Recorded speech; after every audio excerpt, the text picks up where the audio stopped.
An important aspect of Libby's Hope is the fact that people can write in, either through the contact form on the website, or if they see a particular posting relating to, for instance, a clinical trial, a novel therapy, a medical discovery, they can post a comment.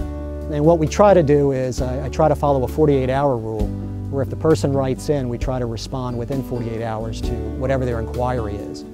And we've received many of those types of requests, and it runs the whole gamut.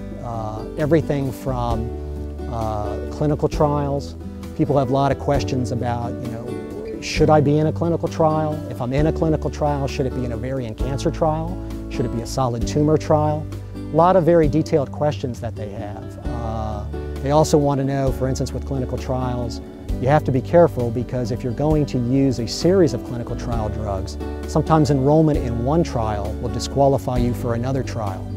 So you have to kind of create a roadmap of what you want to do as you look through that. People have sent thank you notes. One of my prided gifts that I have, that I hold close, is a box that I have with probably now it's over 400 thank you notes.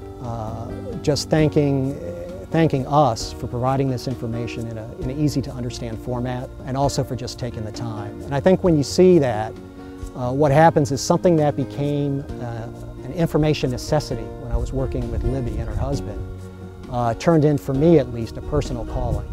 I had a family member that passed away from this disease.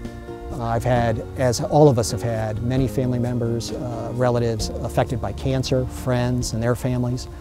And when you see that, you realize there's an old Gandhi saying that you have to be the change you want to be. And I think that once you have that information in hand, it's really important to be able to disseminate it in a way that people will understand. And that way you pass on that information, you pass on the help to those people, and I think it works out really well for both the patient and their family.